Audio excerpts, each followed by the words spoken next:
All right, we're making a dog's breakfast of this, so let's just bring in the Republican strategist in the great state of California, John Jordan. So he was responding to a whole bunch of questions there that we set up. It didn't work out that way, but let's just talk about Gavin Newsom.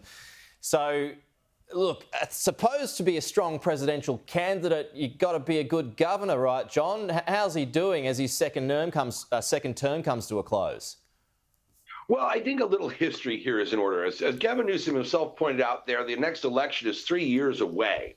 And if you look at history, back in 2005, nobody had ever heard of Barack Obama. He wasn't even in the U.S. Senate. In fact, in 2004, he couldn't even get a ticket to the Democrat National Convention when John Kerry was nominated. In 1989, nobody had ever heard of Bill Clinton.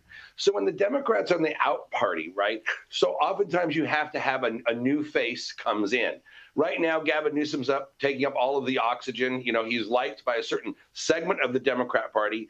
But at the end of the day, if he is become the nominee, which is by no means assured, you know, does the rest of America want to become like California with the highest rates of poverty, highest rates of homelessness, a $73 billion deficit, botched responses to natural disasters, not to mention his COVID liabilities? So, you know, it's a lot of football to play between here and there, but he's making a lot of noises. And as you mentioned, his podcast, the viewership on that is an absolute disaster.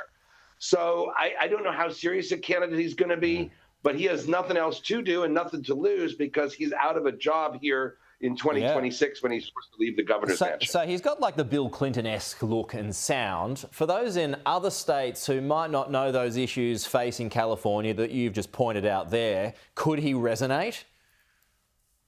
Probably not. He's been in the limelight too long. He's not fresh. Remember Bill Clinton, when he came along in 1992, he was fresh. He triangulated. Pulled the Democrat Party out of the wilderness. And the same with Barack Obama in 2008. They were fresh, great orators. Oftentimes politicians and governors, especially when they're controversial, they're kind of like seafood. The longer they're left out, the more they start to smell.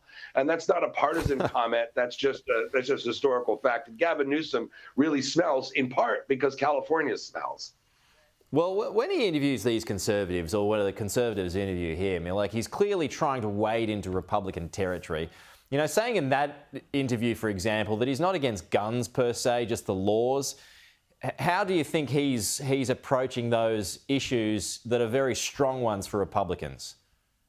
Well, he's doing it for two reasons. First of all, he's trying to recast his image to make himself at least give the appearance or the patina of having a broader appeal than he really does. And the second reason he does that is because it generates free earned media. Like here we're talking about him because he talked about guns in a way that is completely antithetical to everything he's said and done his entire career. So it's an earned media play and it's an attempt to reposition himself.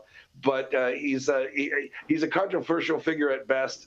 Yeah, I don't see it going anywhere. I think the Democrat nominee in 2028 is going to be somebody we're not talking about right now. Well, you got any ideas?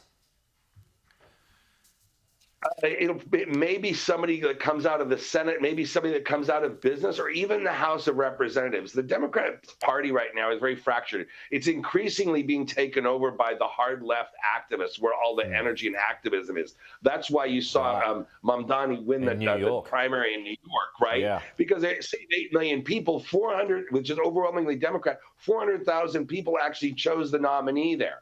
So it's got to be somebody that's acceptable to them, but you're just not going to win it from the hard left, though, are you? The presidency, that's brainless. You can't.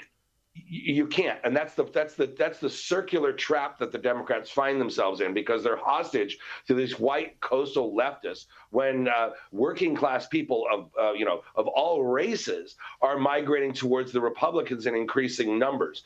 So if unless the Democrats can tame the far left, they may end up with an unelectable nominee like they did in against Nixon, with a George McGovern type situation where they know they're going to lose. Feels like J.D. Vance is just going to sail to the White House.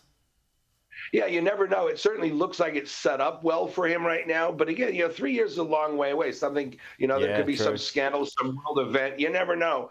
But the Democrats have to tame the left if they're going to have a chance. And there's no sign right now that they're doing so, especially if New York's in it. Yeah, hello, New York. Yeah. Hey, John, good to see you. Thank you. We'll chat to you again soon.